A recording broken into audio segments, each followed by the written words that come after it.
আজি এফালে গৈছিলোঁ গুৱাহাটীৰ বাহিৰত মৰিগাঁৱলৈ। জাষ্ট 5 মিনিটমান আগতে আহি ঘৰ সোমাইছোঁ।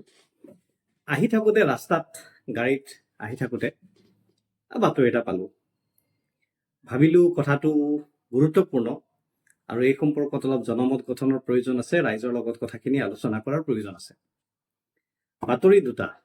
প্ৰথম বাতৰিটো হ'ল যে অসমৰ মাননীয় মুখ্যমন্ত্ৰীয়ে শেহতীয়াভাৱে মন্ত্ৰীসভা সম্প্ৰসাৰণ কৰিছে আৰু সম্প্ৰসাৰিত এই মন্ত্ৰীসভাখনত যিকেইগৰাকী মন্ত্ৰীক লৈছে সেই মন্ত্ৰীকেইগৰাকী প্ৰভিন্সিয়েলাইজড মন্ত্ৰী নহয়, ভেঞ্চাৰ মন্ত্ৰী। মানে এওঁলোক নামত মন্ত্ৰী, এওঁলোকৰ কোনো কাম নাই। এইটো প্ৰথম বাতৰি, যিটো যোৱা পৰহিৰ বাতৰি কাকতত ওলাইছে অলৰেডি। কালিৰ নে পৰহিৰ? কালিৰ চৰি, বাতৰি কাকতত ওলাইছে। আৰু দ্বিতীয় যিটো বাতৰি, যোৱা 10 ডিচেম্বৰ তাৰিখে গভৰ্ণমেণ্টৰ এখন অৰ্ডাৰ ওলাইছে, joint secretary to the government of Assam political within bracket cabinet cell political department, অৰ্থাৎ অসম চৰকাৰৰ ৰাজনৈতিক বিভাগৰ যিটো কেবিনেট চেল আছে, সেই চেলৰ যিগৰাকী জইণ্ট ছেক্ৰেটাৰী তেখেতৰ ফালৰ পৰা এটা অৰ্ডাৰ ওলাইছে। এই অৰ্ডাৰত অসমৰ মন্ত্ৰীসকলক, মন কৰিব দেই, এগৰাকী জইণ্ট ছেক্ৰেটাৰীৰ ফালৰ পৰা অসমৰ মন্ত্ৰীসকলক এটা নিৰ্দেশ দিয়া হৈছে।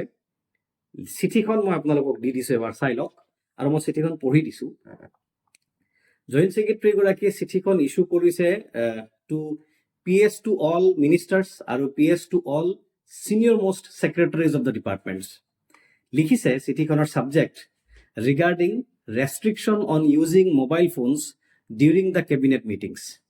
অৰ্থাৎ কেবিনেট মিটিঙত মোবাইল ফোন ব্যৱহাৰ সম্পৰ্কীয় এইখন এখন জাননী।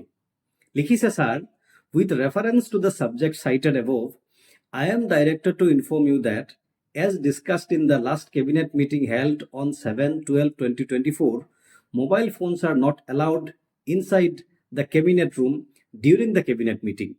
Accordingly, all the honorable ministers, senior most secretaries and other officials are requested kindly to keep their mobile phones outside of the cabinet room before entering the cabinet meeting.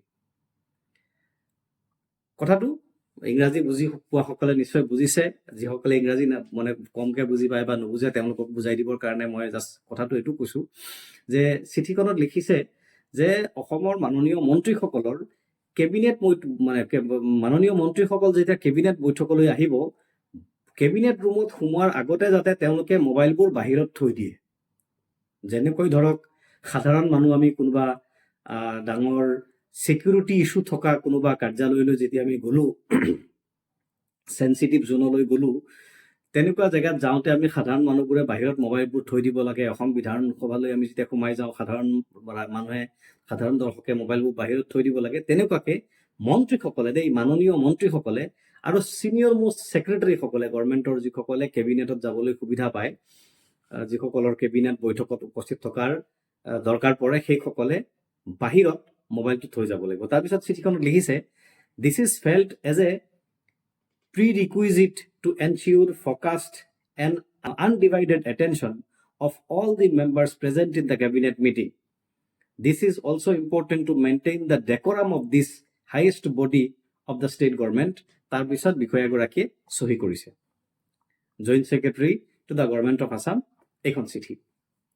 এতিয়া বলক আমি সকলোৱে মিলি অলপমান হাঁহোঁ আৰু আমাৰ নিজৰ ওপৰতে আমি নিজে হাঁহোঁ যে আমি এনেকৈ এখন চৰকাৰ দিছপুৰলৈ পঠিয়াই দিছোঁ, যিখন চৰকাৰ আচলতে, মই মাজে মাজে এটা শব্দ আজিকালি ব্যৱহাৰ কৰিবলৈ লৈছোঁ যে এই চৰকাৰখন পগলা হৈছে। হয়, চৰকাৰখন পগলা হৈছে, নহ'লে চৰকাৰৰ একেবাৰে শীৰ্ষত যোনে চৰকাৰ চলায় তেখেত পগলা হৈছে, আৰু নহ'লে আমি ৰাইজ পগলা। কথাটো বুজাইবলৈ যত্ন কৰক যিসকলে এডমিনিষ্ট্ৰেটিভ ছিষ্টেমটো বুজি পায়। মন্ত্ৰীসকল যিসকল থাকে, মুখ্যমন্ত্ৰী বা আদাৰ কেবিনেট মিনিষ্টাৰ্ছ, তেওঁলোকৰ পদমৰ্যাদা সমান দেই। যিসকলে বস্তুটোৰ ওপৰত সন্দেহ আছে, আপোনালোকে পঢ়া শুনা কৰি ল'ব, গুগলত আপোনালোকে গভৰ্ণমেণ্টৰ ছাৰ্ভিচ ৰুল উলিয়াই পঢ়ি ল'ব। এনেকুৱা নহয় যে মুখ্যমন্ত্ৰীৰ ওপৰত আন কেবিনেট মন্ত্ৰীসকল তলত, সেইটো নহয়। মুখ্যমন্ত্ৰীজন হৈছে সকলো সমান মন্ত্ৰীৰ 1 নম্বৰ মন্ত্ৰীজন।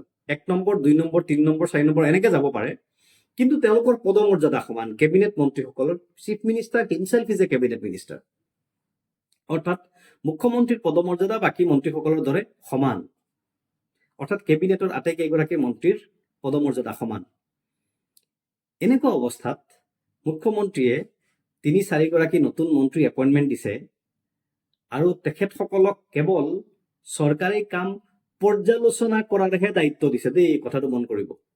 তাৰমানে মন্ত্ৰীসকলে ডিপাৰ্টমেণ্টৰ কাম বা কাম কাজ কেৱল পৰ্যালোচনাহে কৰিব, ডিচিশ্যন ল'ব নোৱাৰিব। এতিয়া যদি কোনোবা মিনিষ্টাৰে তেওঁৰ ডিপাৰ্টমেণ্টৰ কোনোবা ফাইলত ডিচিশ্যন দিব নোৱাৰে, সেইজন স্বতন্ত্ৰ মন্ত্ৰী হ'ল জানো? মন্ত্ৰী যদি স্বতন্ত্ৰ নহয়, তেতিয়াহ'লে তেওঁ মন্ত্ৰী হ'ল জানো? নহ'ল। তেওঁ পিয়ন চকীদাৰৰ নিচিনা বা বৰ বেছি কেৰাণীৰ নিচিনা হ'ল বা অফিচাৰ হ'ল, কিন্তু মন্ত্ৰী নহ'ল। মন্ত্ৰীজন ইণ্ডিপেণ্ডেণ্ট, তেওঁ নিজৰ ডিপাৰ্টমেণ্টৰ ফাইলটোৰ ওপৰত নিজে চাইন কৰি নিজে ডিচিশ্যন দিব পৰাৰ ক্ষমতা তেওঁৰ আছে।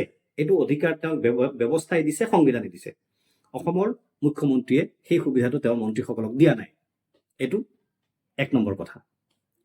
২ নম্বৰ কথাটো হ'ল, এই যিখন জাননীৰ কথা মই আপোনালোকক ক'লোঁ, যিখন জাননী মই আপোনালোকক দেখুৱালোঁ, সেই জাননীখন তাতকৈ বেছি ভয়ংকৰ, তাতকৈ বেছি আচৰিত, তাতকৈ বেছি শব্দ মই বিচাৰি পোৱা নাই কি বুলি ব্যাখ্যা কৰিম, কি বুলি নাম দিম।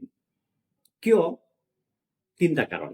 বহুতকেইটা কাৰণ আছে। আপোনালোকে কাৰণ কি পায়, কি ভাবে, আপোনালোকে তলত যদি কমেণ্ট কৰি জনায়, মোৰো জানিবলৈ বুজিবলৈ সুবিধা হ'ব। কিন্তু মই যি ভাবি পাইছোঁ, প্ৰথম কথাটো হ'ল যে মন্ত্ৰীসকলৰ ওপৰত বা যিসকল ছিনিয়ৰ মোষ্ট ছেক্ৰেটাৰিজ ডিপাৰ্টমেণ্টৰ যিসকল অফিচাৰ অফিচলৈ কেবিনেট মিটিঙলৈ যায়, chief secretary, additional chief secretary, ডিপাৰ্টমেণ্টৰ কমিশ্যনাৰ ছেক্ৰেটাৰী, এনেকুৱা পৰ্যায়ৰ বিষয়াসকলেইতো আমোলাসকলেইতো কেবিনেট বৈঠকলৈ যায় আৰু মন্ত্ৰীসকল যায়। এইসকলৰ ওপৰত মুখ্যমন্ত্ৰীৰ বা চৰকাৰৰ, আচলতে এই সকলোকে মিলাই পেলাই চৰকাৰ এখন হয়, কিন্তু আজিকালি চৰকাৰ মানে মুখ্যমন্ত্ৰী। গতিকে মই মুখ্যমন্ত্ৰী বুলি কৈ বা চৰকাৰ বুলি কৈ এটা শক্তিকে বুজাব খুজিছোঁ যে এই মন্ত্ৰীসকলৰ ওপৰত, অফিচাৰসকলৰ ওপৰত, বিউৰক্ৰেটসকলৰ ওপৰত মুখ্যমন্ত্ৰীৰ বা চৰকাৰৰ বিশ্বাস নাই। প্ৰথম কাৰণ হয়তো এনালাইচিছ এইটো। দ্বিতীয়, বিশ্বাস কিয় নাই? কাৰণ তেওঁলোক লয়েল নহয়। তাৰমানে মুখ্যমন্ত্ৰীৰ প্ৰতি আটাইতকৈ ডেঞ্জাৰাছ কথা এইটো, মুখ্যমন্ত্ৰীৰ প্ৰতি তেখেতৰ নিজৰ কেবিনেটৰ মন্ত্ৰীসকল লয়েল নহয় বা তেখেতৰ নিজৰ অফিচাৰসকল, বিউৰক্ৰেটসকল লয়েল নহয়। এইটো এখন ৰাষ্ট্ৰৰ কাৰণে, এখন ৰাজ্যৰ কাৰণে, এটা ব্যৱস্থাৰ কাৰণে, এটা ছিষ্টেমৰ কাৰণে, এখন চৰকাৰৰ কাৰণে, এটা এডমিনিষ্ট্ৰেশ্যনৰ কাৰণে আটাইতকৈ ডেঞ্জাৰাছ কথা যে মুখ্যমন্ত্ৰীয়ে বা চৰকাৰী ব্যৱস্থাটোৱে তেওঁৰ মন্ত্ৰীসকলক, তেওঁৰ অফিচাৰসকলক বিশ্বাস নকৰে। কিয়? কাৰণ তেওঁলোকে হয়তো কথাটো এনেকুৱা যে মোবাইলটো ভিতৰলৈ লৈ গ'লে ভিতৰৰ কথা লিক কৰিব, কিন্তু ভিতৰৰ কথা কি লিক কৰিব? মুখ্যমন্ত্ৰীৰ ভয় যে তেওঁৰ সভালৈ মন্ত্ৰীসকলে বা অফিচাৰসকলে মোবাইলটো লৈ গ'লে ভিতৰৰ কথা লিক কৰিব। কি লিক কৰিব? তাৰমানে কথাটো এনেকুৱা নেকি যে কেবিনেটত কিছুমান এনেকুৱা কথা আলোচনা হয় যিটো কথা লিক হ'লে চৰকাৰখন বিপদত পৰিব? কি কথা আলোচনা হয়? কিবা জনবিৰোধী কথা আলোচনা হয় নেকি? নে মুখ্যমন্ত্ৰীয়ে মন্ত্ৰীসকলক কিবা মাৰপিট কৰে নেকি, ধমকি দিয়ে নেকি, আনপাৰ্লিমেণ্টাৰী কথা কয় নেকি? নে এনেকুৱা কাম হয় যিটো কাম অনৈতিক, অবৈধ, যিটো কথা পাব্লিকে জানিলে, লিক হ'লে মুখ্যমন্ত্ৰীৰ বা চৰকাৰৰ ক্ষতি হ'ব? এনেকুৱা কিবা নেকি? ৩ নম্বৰ কাৰণটো হ'ল, মই ভাবিছোঁ, মোৰ মনলৈ আহিছে এইটো কথা যে ৩ নম্বৰ কথাটো এনেকুৱা নেকি যে নে মন্ত্ৰীসকলে মোবাইল পিটিকি থাকে বা অফিচাৰসকলে মোবাইল পিটিকি থাকে, মিটিঙৰ কথাত গুৰুত্ব নিদিয়ে, মিটিঙৰ ডেকুৰাম ভংগ হয়। যিটো কথা এই অৰ্ডাৰখনৰ তলত লিখিছে যে this is felt as a prerequisite to ensure focused and undivided attention of all the members present in the cabinet meeting. This is also important to maintain the decorum of this highest body of the state government. তাৰমানে চিঠিখনৰ ইংগিত এইটো যে ডেকুৰাম ভংগ হয়। ডেকুৰাম কিয় ভংগ হ'ব? তাৰমানে অৰ্থটো এইটো যে মন্ত্ৰীসকলে কেবিনেটত বহি মোবাইল পিটিকি থাকে নে বা অফিচাৰসকলে মোবাইল পিটিকি থাকে, কাম নকৰে, কথা নুশুনে, আলোচনা নকৰে। যদি মুখ্যমন্ত্ৰীজন অট'ক্ৰেটিক হয়, যদি মুখ্যমন্ত্ৰীজন হিটলাৰী মানসিকতাৰ হয়, যদি মুখ্যমন্ত্ৰীজনে সৰ্বে সৰ্বা হয়, বাকী অফিচাৰবিলাকৰ আৰু বাকী কেবিনেট মন্ত্ৰীসকলৰ কোনো গুৰুত্ব মৰ্যাদা নাথাকে, তেতিয়াহ'লে তেওঁলোকে মোবাইলে পিটিকি থাকিব ন, খেলিয়ে থাকিব। মোবাইল গেম খেলিব, কিবা বেলেগ ভিডিঅ' চাব, ৰিল চাব, সেইবোৰতো কৰিব। আমাৰ কেবিনেটত চাগে সেইবোৰ হৈ আছে। কোন পৰ্যায়ত আমি এটা ভয়ংকৰ ব্যৱস্থাৰ দিশে গৈ আছো এবাৰ আপোনালোকে ভাবক। বহুতে কয় যে আপোনালোকৰতো কাম কেৱল সমালোচনা কৰি থকা। বিৰোধী হিচাপে এইটো আমাৰ দায়িত্ব, সমালোচনা কৰাটো আমাৰ দায়িত্ব, আমাৰ এইটো সাংবিধানিক দায়িত্ব যে আমি চৰকাৰৰ ভুল আঙুলিয়াই দিম। এইটো এটা ভুল। যিখন ৰাজ্যৰ মুখ্যমন্ত্ৰীয়ে তেওঁৰ কেবিনেট সতীৰ্থসকলক বিশ্বাস নকৰে, যিখন ৰাজ্যৰ মুখ্যমন্ত্ৰীয়ে বা চৰকাৰী চিষ্টেম বা ব্যৱস্থাই অফিচাৰসকলক বিশ্বাস নকৰে, বিউৰ'ক্ৰেটসকলক বিশ্বাস নকৰে, বা যি মন্ত্ৰীসভাত মন্ত্ৰীসকল মুখ্যমন্ত্ৰীৰ লয়েল নহয় বা চৰকাৰী ব্যৱস্থাটোৰ লয়েল নহয়, বা যি মন্ত্ৰীসভাখন এনেকুৱা মন্ত্ৰীসভা য'ত মন্ত্ৰীসভাৰ বৈঠকত বহিলে, মানে কেবিনেটৰ বৈঠকত বহিলে মন্ত্ৰীসকলে মোবাইল পিটিকি থাকে, কথাত গুৰুত্ব নিদিয়ে, সেই ৰাজ্যখন কি অৱস্থাৰ মাজেৰে গতি কৰি আছে এবাৰ আপোনালোকে ভাবক।